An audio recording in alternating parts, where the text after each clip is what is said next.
While we all step up efforts to tackle the challenges presented by COVID-19, it will be critical to link climate action with economic recovery. Helping businesses become resilient will be about supporting them to withstand not just economic shocks but also the impact of climate change to build a sustainable, more resilient future. Hello and thanks for joining us today on TV and Business Daily. I am Chirandio Ostisiako, and today we shall be discussing on resilience of small and medium enterprises in post-lockdown era. Before we continue with the discussion, let's look at the business updates for today.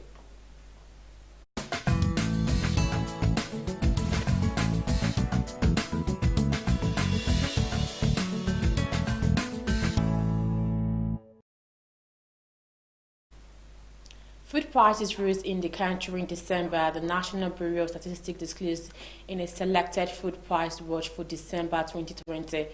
Part of the report obtained on Friday stated that selected food price watch data for December 2020 reflected that the average price of 1 dozen of agric eggs medium size increased year on year by 9.12% and month-on-month by 0.98% to 499.55 kobo in December 2020 from 494 naira 72 kobo in November 2020, while the average price of piece of agric eggs medium size price of 1 increased year on year by 11.49% and month on month by 1.43% to 45 naira 40 kobo in December 2020 from 44 naira 75 kobo in November 2020.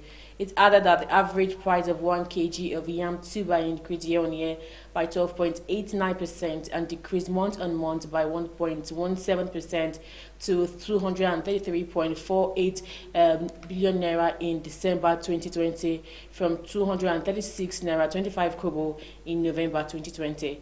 The NBS also disclosed that the consumer price index, which measured inflation, increased by 15.75% year on year in December 2020.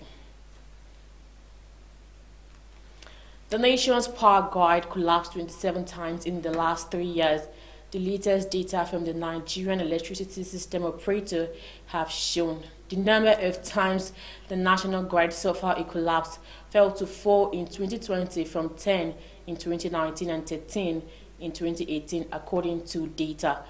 The grid recorded 25 total collapses in the period under review, while 2 were partial.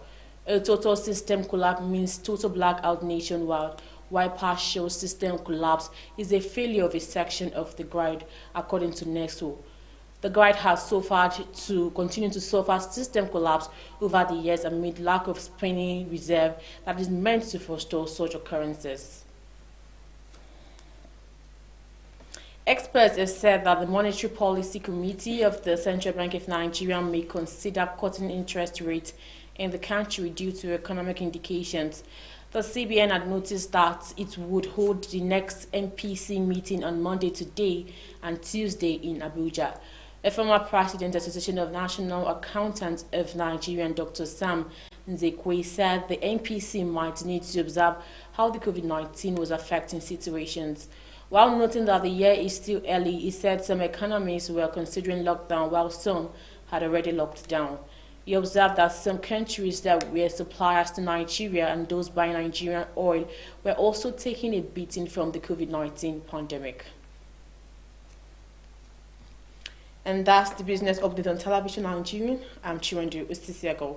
Let's take a quick break. We'll be back shortly.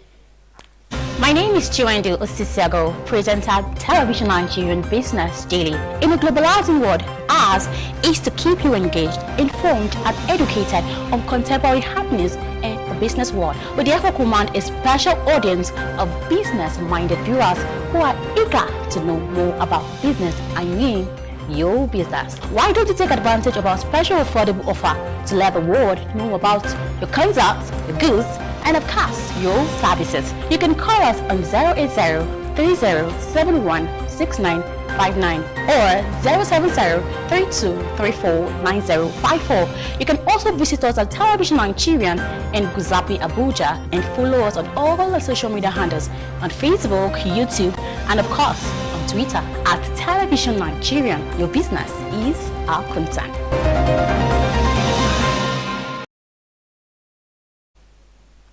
Thanks for joining us again on the program. And if you're just joining us, it's Nigerian Business Daily. Like I said earlier, we shall be discussing on resilience of small and medium enterprises in post-lockdown era. My guest is a public affairs analyst and the President League of African Students, Comrade Morgan Ocheko. You're welcome to TV and Business today. Thank you very much, and Happy New Year. Yeah, I think it's the first time I'm meeting in the studio officially. Yeah. Happy New Year, sir. And how did you spend your New Year now that we are almost rounding up January? Of course, it's like it has been like every other day for us, some of us, who doesn't pay much attention to a lot of activity that goes on during the festive period. So, again, we want to thank God. The January has been like every other one, but I think there are positives with regards to this one. Okay, but looking at January 2021, is there a difference between the January 2021 with December 2020? Are we improving? I'm talking about nationwide now. Yeah, of course. The year 2020 came with a lot of challenges, and at a point in time, a lot of persons want the year to just run by. So there were a lot of expectations for 2021, and I think a lot of persons came into 2021. It has imposed a lot of hardship on the human race globally, and it is meant to leave an impact that way. So, but coming back to your questions, I want to say partly yes, and then partly no. Partly yes, because even before the challenges of the pandemic in 2019, prior to 2020, the small and medium enterprises in Nigeria have been faced with a lot of challenges. Again, Nigerian, in our own resilient nature, have always found a way to pull through. And even during and post COVID-19, the story has not really changed. I say so because I want to compare data with that of other countries, especially African countries, where we've had same effect of the COVID-19. But how has this country responded in comparison to Nigeria? You want to say, yeah, the small and medium enterprises in Nigeria have actually braced up and responded well to this. If you want to look at countries like South Africa, that is a major economic player on the continent, you notice that the effect of COVID-19 on small and medium enterprises in that same country has been quite negative compared to what we have here in Nigeria. And we are talking about a country where they have other amenities in place to help those small and medium enterprises thrive, but yet they couldn't find their way. As I speak to you, I think there's about 20% closure in most of those small and medium enterprises in South Africa, whereas in Nigeria, I think we have only just about 7%. And from data, it is meant to understand that in some of those countries of Africa, before the pandemic can be totally over, we might be counting up to about 60% closure in some of these small and medium enterprises. But in Nigeria, I think the individuals has responded quite well, though the story has not been quite rosy with most of them, but I think it has to do with the resilient nature of Nigerians generally in trying to achieve results even within the most difficult of situations. So to that effect, I think it is a yes. Then why I say partly again, you also want to agree with me that it has also the pandemic has also had negative effect on these SMEs. Part of what we are saying is you've had instances where most of those SMEs, retrenched workers, they've been there've been a lot of slowdown in terms of productions as a result of that period, the few weeks or months period of lockdown. So it has been a catch-up ever since the economy is trying to pick up shape. But again, you can give kudos to, I want to say, Nigerians, because it has always been in our nature to be quite resilient. All right, thank you, Comrade. You said that means small and medium enterprises are actually catching up post-lockdown era. Yes, I think they have done beyond our expectation because prior to the lockdown, that is at the beginning of the pandemic, there was this fear, serious fear that if at the end of it, if the pandemic decides to stay longer than a few months, we fear for what the future holds for small and medium enterprises in Nigeria. But again, I think Nigerians have done well to brace through. will bear the brunt, and the story is not quite as feared initially. All right. All right, thank you. Now, let's first of all, commend the government. The government had actually been doing well in that regards of the small and medium enterprises by at least supporting them in one thing or the other.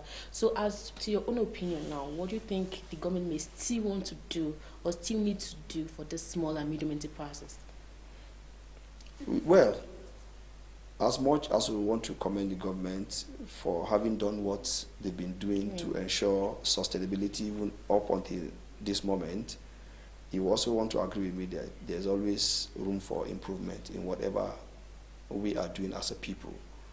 The government can actually put in place measures for people to get information, especially with local manufacturers, because there are a lot of international funding and supports available for most of those SMEs post-COVID-19. But as I speak to you, a lot of persons are not even aware that such grants are available for accessibility. So the government can also do some form of information disseminating procedure to ensure those individuals get awareness with regards to those funds in place internationally. Again, the government can also look inward and then look at most of those areas where we tend to be lagging behind, and then push forward and then be able to put some extra funding into those areas. While doing that, you also try to cut down on tax revenues, and also put in place some educative measures to actually bring stakeholders on board and be able to enlighten them on measures that can be put in place, firstly, to be able to weather the storm, and then put your business on the right footing. Because as it is now, post-COVID-19, every SMEs or every business tends to be starting on a fresh note. So the government can actually come out and be able to put measures in place to quite educate individuals. And then with other amenities, like I know the government of Nigeria over the years have been trying to get it right with the power sector, that which has been a bane, a serious bane to local production here in Nigeria. I want to give kudos to this present government for what they are trying to do in that regards. But like Oliver Twist, who always want to ask for more, the government can actually put more pressure in that regards. I think it will not be something bad if the government is going to declare a total state of emergency on the power sector. It will help boost activities to a great extent. Thank you. Thank you very much, Comrade Morgan Ocheko. Okay, now looking at this whole COVID-19, you realize that even as last year, 2020, a lot of businesses had to close down because they could not actually cope. A lot of people lost money. Some people have even closed down their business because they cannot even, manage their staffs, cannot even pay their staffs. So now, how can you advise people who have actually lost their businesses due to this COVID-19? It is very, very unfortunate that whenever there is a global crisis, it is usually most of those small businesses that bears the brunt. Like in 2008, where there was this global financial crisis, of course, we knew what happened with small and medium enterprises. In fact, some of those enterprises, even up until now, still haven't picked up. And then came COVID-19. But again, let us look at, that is my advice to those who would try to want to pick up. Let us look at the situation like it is a fresh start for all of us.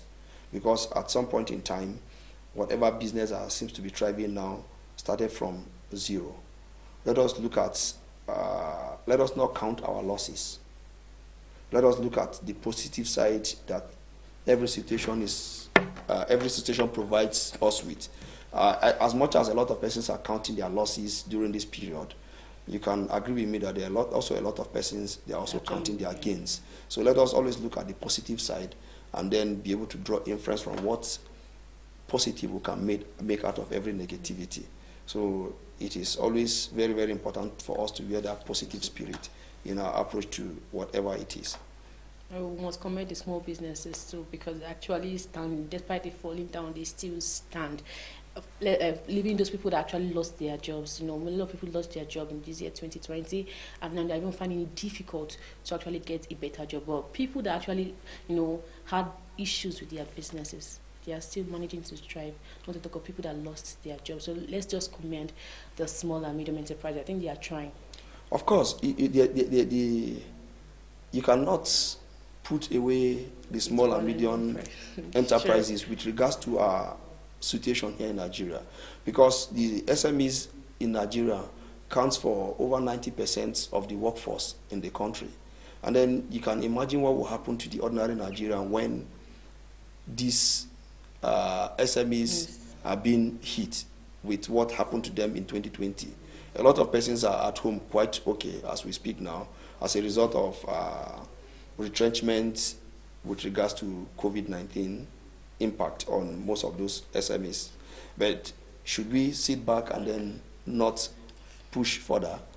See, there's always a fall. And whenever there's a fall, I think we should do well to also stand and then and brace up to challenge.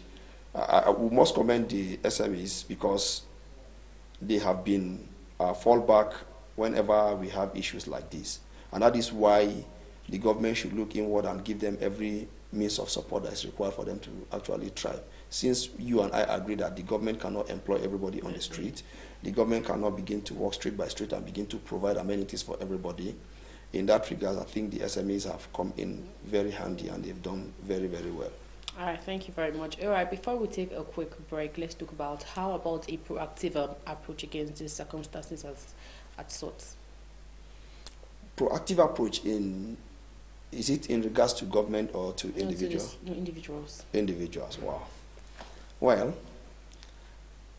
like I have said before now, let us look at every situation like what we prepared ourselves before we go into doing whatever we are doing. Because at the initial stage, it wasn't a guarantee that everything was going to be success or true. As much as we are hoping to succeed, let us also expect to fail. I think if we do that, it will also put us in the right frame of mind to actually face whatever challenges that is meant. Again, proactively, what can be done is for us to sit back, reassess, reorganize, and then look at how we can start, irrespective of how meager the resources available to us is for us to start, because I wouldn't want to believe it is a total zero with regards to everything. There are a lot of loans out there for people to access, and in trying to access those loans, you must put a blueprint as to how you can run without a loss and then be able to pay back some of those loans and still stand.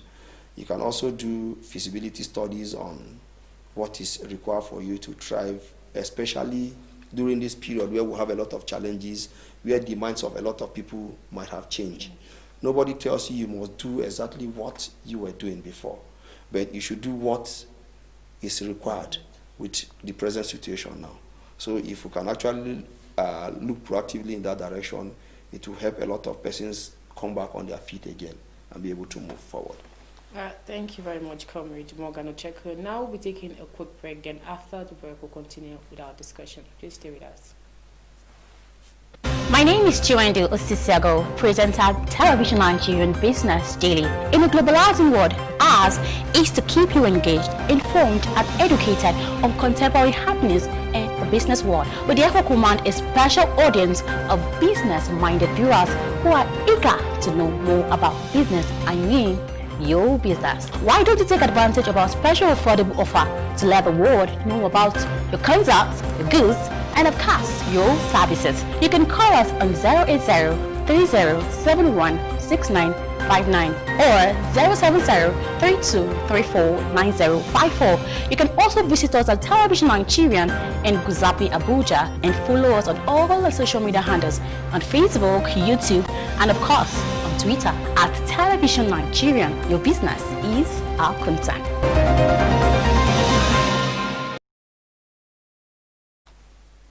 Thanks for joining us again on the program. And if you're just joining us, it's CBN Business Daily, and we'll be discussing on resilience of small and medium enterprises in post-lockdown era.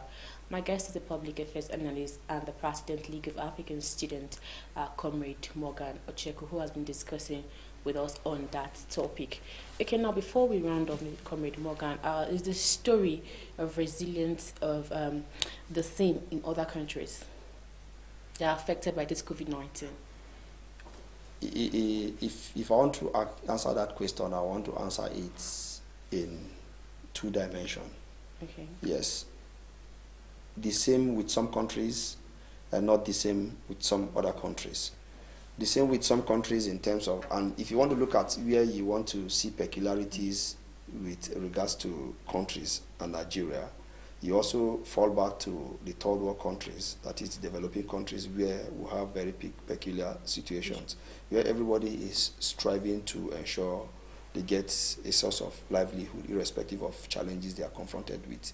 That is, if you want to, you can mention countries like South Africa, you can begin to mention countries like Kenya, and then lots of them, where you can want to say the level of resilience is similar.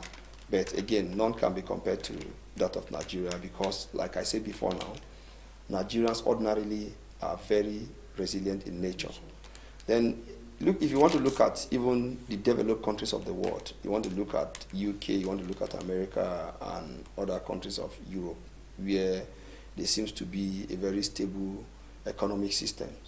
You also agree that even the government knew the effect of COVID-19 was going to be harsh on SMEs, and there was some fall-off programs in place for most of those SMEs, where some of their staff are even being bankrolled by the government partially for them to be able to strive and sustain the period until when things are normal again. So you can imagine if these measures were not in place in these countries, what would have happened?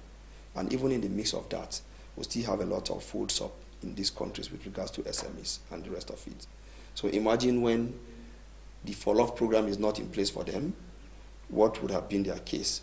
And then also imagine if there is a fall-off program for SMEs in Nigeria, what do you think would have happened? So it is not usually the same on both sides. So comparing Nigeria and other countries, you always want to give Nigeria a thumb up with regards to resilience. All right, thank you very much, Comrade. Okay, now your final take. My final take on this whole issue is we must all understand that the effect of the pandemic, whether on us as individuals or on SMEs, on the government, or even multinational, is global. And since it's a peculiar situation, I want to encourage all of us to keep our ears to the ground, because a lot of persons are working behind closed doors to actually phantom solutions for progressive move in the direction of progress. So let us not pay deaf ears to some of those situations, because solutions are quite coming out. And again, we must adhere to every law or principle guiding preventions of COVID-19 for us to reduce the impact and then be able to get our footings on ground and make progress as a people. Okay, what about the government? To the government, especially here in Nigeria, has been doing a lot in that regards. Like we have said, there are a lot of programs in place, like government palliatives for workers. There have also been concession for SMEs. There has also been a lot of loans made accessible for people to be able to fall back to and push again. But again, the government shouldn't look at this situation like what it has been before. This is a very, very unfamiliar situation. So the government must be on ground to ensure that whatever you are putting out in terms of the loans you are giving out should be channeled to the right direction. And you don't just put your money where you don't dictate what happens. So the government should put a bit of monitoring in place with regards to how these SMEs can bounce back with regards to those, especially those that have access to loan. And then they should also look inward and make more funds available, because you will also agree with me that not up to 30% of SMEs have access to those government loans. So the government can also do well in those regards. The race is already on. Let us not give up as a people. Let us not give up as a government. The challenges are quite enormous, but I want to believe we can weather it and become stronger again. Definitely. So I hope our viewers have heard it all. Don't give up. There is still hope for a better Nigerian. Exactly. And we hope that the government to make it easy for small businesses to get loan. And you know, our viewers out there too should put their ears on the ground, because we know that there's a possible solution for a better Nigerian. Thank you very much, Comrade. We're going to check out for coming on TV and Business today. Thank you very much. Good to have you. It's a pleasure. And that's what you have for you today on TV and Business Daily. I am Chawande Osisiago. And don't forget that you can follow us on all our social media platforms, on Facebook, on YouTube, and of course on Twitter at Television Nigerian. Do have a wonderful day. Bye for now.